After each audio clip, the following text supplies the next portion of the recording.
তো hello friends, good morning, welcome back to my channel Arpita blogs. আশা করি তোমরা ভালো আছো, আমিও বেশ ভালো আছি। তো আমি দেখো সকালবেলাতেই ভাত বসিয়ে দিয়েছি, কারণ আজকে এইচএসের এক্সাম শেষ, মানে শেষ বলতে কি যাদের ও নিয়ে যায় তাদের আর কি শেষ। তো বিভিন্ন জনের বিভিন্ন সাবজেক্ট থাকে, তো ওদের আজকে শেষ আজকে। তো সেই জন্য আমার আর পরদিন থেকে এত সকাল সকাল ভাত বসানোর তাড়াটা হয়তো থাকবে না। তো অন্যদিন না আমি আমার ছেলেকে নিয়ে সমস্ত কাজবাজ করে তারপর ওর জন্য ভাত বসাতে গেলে না, ও যেহেতু ধরে থাকে আমার ছেলেকে, তো অনেকটা দেরি হয়ে যায়, টাইমে আমি দিতে পারি না। সেই জন্য আজকে কী করেছি, আমি ঘুম থেকে উঠেই আগে ভাতটা বসিয়ে দিয়েছি, তারপর আমি এদিকে ঘরের কাজ করতে এসেছি। আর ভাতে আলু সিদ্ধ ভাত বসিয়েছিলাম, তারপর একটা কিছু করে দেবো এটাই ভাবনা ছিল। তো সেই ভাবনা অনুযায়ী চলে আসলাম কাজ করতে।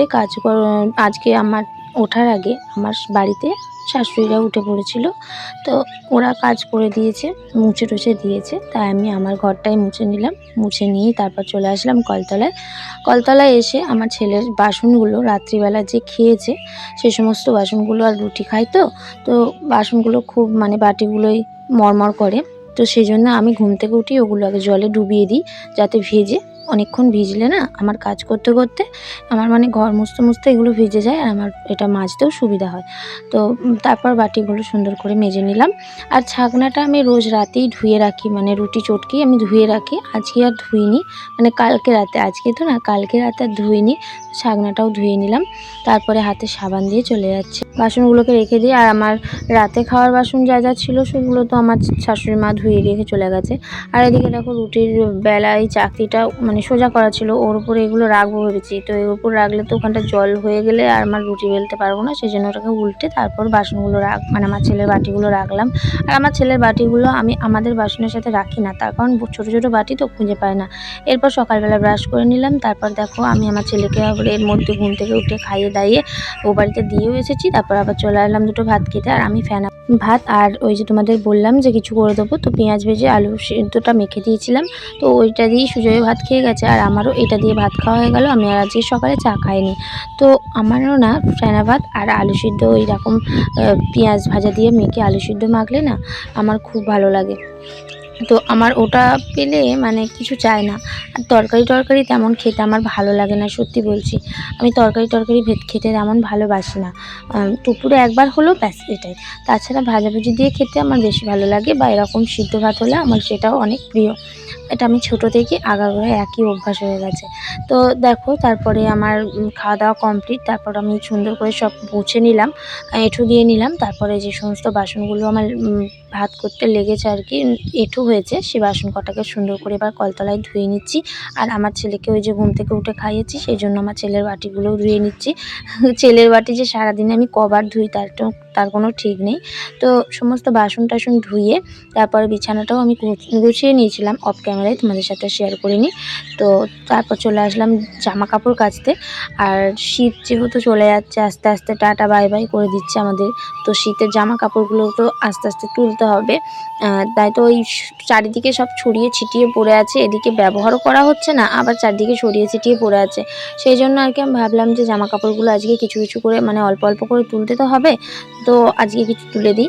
সেই জন্য আর কি আমার ছেলের জামা প্যান্টগুলো এখন তুলবো না, কারণ ওর জামা প্যান্টগুলো লাগবে। ওর প্যান্টগুলো এখন মানে একটার থেকে বেশি 4টে প্যান্টও দরকার সারাদিনে। তো সেই জন্য ওর প্যান্টগুলো কিছু তুলবো না, জামা প্যান্টও সব থাকবে। আর আমাদের কিছু চাদর, আমার আর সুজয়ের চাদর, আমার আর ওর একটা করে সোয়েটার, এগুলো তুলে দিচ্ছি। তো বন্ধুরা এখন ঘড়ি কাটায় বাজছে 11:30। আমি এই যে একটু রেডি হয়ে নিয়েছি, যাচ্ছি হচ্ছে ছেলেকে চুল কাটাতে।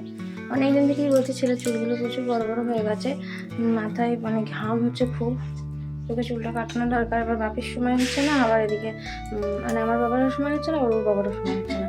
তো সেই জন্য আর কি আজকে বাপি বললো বাড়িতে আছে, চল কাটিয়ে আনি গা। কালকে আমার ছেলের ভ্যাকসিন আছে যেহেতু, আর হবে না, আবার ভ্যাকসিনের জন্য 2-3 দিন পেছিয়ে যাবে। আর মাথাটা প্রচণ্ড পরিমাণে ঘামছে, ঠান্ডা লেগে যাচ্ছে। তোকে চুলটা কাটাতে যাব, আর এদিকে সোনার দোকানে মানে কিছু পয়সা পেতো, সেই পয়সাটাও দিয়ে আসবো। তো চলো, আজকের দোকান যাওয়া হবে না, সমস্ত কাজবাজ কমপ্লিট, কাচাকুচি কমপ্লিট। আর শীত পড়েছে, জামা কাপড় তো অল্প অল্প করে এবার কেচে কুচে তুলতেই হবে। তো চলো এখন বেশি বকবক করবো না, 11:30 অলরেডি বেজে গেছে। আমাকে গিয়ে এখানে চুল কাটিয়ে তারপর দোকানে পয়সা দিয়ে আস্তে আস্তে অনেকটা টাইম লেগে যাবে। আবার বাড়ি এসে আমার ছেলেকেও স্নান করাতে হবে, অনেকটা বেলাও হয়ে যাবে। চলো আবার গিয়ে কথা হবে। মানে গিয়ে দেখা হবে। আর আমার ছেলে যা কান্নাকাটি করে চুল কাটতে গিয়ে, তোমাদের কী বলবো। যদি পারি তো তোমাদের সাথে দেখাবো, আর না পারলে তো যা কান্নাকাটি করে, যদি না পারি তাহলে আর দেখাতে পারবো না। চলো যাওয়া যাক। তো তোমাদের সাথে আমি শুধু একবার শেয়ার করবো বলে এই ক্লিপটা নিলাম। আমার ছেলে দেখো চুল কেটে বাড়ি চলে এসেছে আমি ওকে নিয়ে। আর দেখো কি অবস্থা, চুলটা কি করেছে, কাটতেই দেয়নি। জিরো সাইজ করতে গেছিলাম কিন্তু করতে পারিনি। এইটুকু করি ওকে আমি, মানে ওকে নিয়ে বাধ্য বাড়ি চলে আসতে। বন্ধুরা, চুল কাটার ভিডিও তোমাদের সাথে কিছু শেয়ার করতে পারিনি, তার কারণ আমি তোমাদের বলেই গেছিলাম আমার ছেলে মানে চুল কাটতে গিয়ে এত পরিমাণে কাঁদে, বলার কথা নয়। তো মানে পুরো ওখানকার সবাই, আশপাশের দোকানে সবাই ছুটে চলে আসার মতনই অবস্থা। তো সেই জন্য তোমাদের সাথে সেই মুহূর্তে তার ভিডিও শেয়ার করার মতো না, তারা কিছু দেখাতে পারি না। বাবা চলে এসছে। তো তোমরা তো দেখেছো তো কেমনভাবে ওর মানে চুলটা কাটা হয়েছে। তো পরে সব কথা বলবো, এখন দুপুরবেলা বাড়ি যাই। চলো। তো বন্ধুরা, এখন হচ্ছে বিকালবেলা 4:30 মতো বাজছে। আমি একটু ঘুমিয়ে গেছিলাম, এখন উঠিনি। 4টার দিকে উঠেছি, সুজয় চলে গেল গাড়ি নিয়ে। এবার পাশ থেকে উঠে গেছি, আমার ঘুমটা সঙ্গে সঙ্গে ভেঙে গেল। তারপরে ঘুমটা মানে ভাঙতেও চাইছিল না, আবার ছাড়তেও চাইছিল না। মানে ঘুম আসছিল, কিন্তু মানে পেছনে তো কাজ আছে, তাই জন্য বারবার ভাবছিলাম যে কাজটা কখন করবো, ঘুমিয়ে যাবো না তো এরকম চিন্তা হচ্ছিল। কারণ এখনও রুটি করা আছে। তারপর শীতকালের যে সমস্ত জামা কাপড়, সোয়েটার, ওগুলো অনেক কিছু কেচেছি, কিছু কিছু করে তো তুলতে হবে, একবারে তোলা যাবে না, এখনও ঠান্ডা আছে। তো কিছু কিছু করে তুলতে হবে। সেগুলো অনেক কাচাকুচি আছে, সেগুলো সব ছাদে আছে, এখনও তুলে আনিনি। তারপরে রুটি করা আছে, বিকেলে যা যা কাজ আছে। তো সেই জন্য আর কি, কাজ পেছনে থাকলে ঘুমটা আসে না। তাই একটু ফোন দেখছিলাম যাতে ঘুমটা ছেড়ে যায়। তো ঘুমটা আবার একটু ফ্রেশ হয়েছে।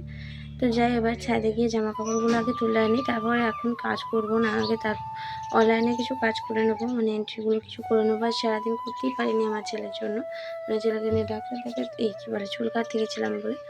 চল আগে জামা প্যান্টগুলো নিয়ে আসি। দেখো ছাদের মধ্যে কত জামা কাপড় কাচা আছে, দেখো সব কেচে দিয়েছি। এদিকে আছে সোয়েটার আছে, তো সব তুলে নিই। আমার ছেলে আজকে এত পরিমাণে কেঁদেছে চুল কাটতে গিয়ে, কি বলবো তোমাদের। আমি যাওয়ার সময় বললাম কিরম পরিমাণে আমার ছেলে কাঁদে। আমার ছেলের বাড়ি ওখানেও আমি ক্লিপ একটা নিয়েছি, ভিডিও ক্লিপ, বাড়ি এসে। তবু বাড়ি আসলে তোমাদের আরেকবার দেখাবো পেছনটা কী অবস্থা। তো ঠিক আছে, চলো জামা কাপড়গুলো তুলে নিয়ে এগো। বুঝলে, ক্যামেরা ধরে না জামা কাপড় তোলা হবে না, এক হাতে দেরি হবে, অনেক কাজ আছে। এখন ক্যামেরাটা অন করলাম ভিডিওটা শেষ করার জন্য, আর আজকে সুজয়ের আসতে অনেকটা লেট হবে। তো চলো, ভিডিওটা আজকে এখানেই শেষ করলাম।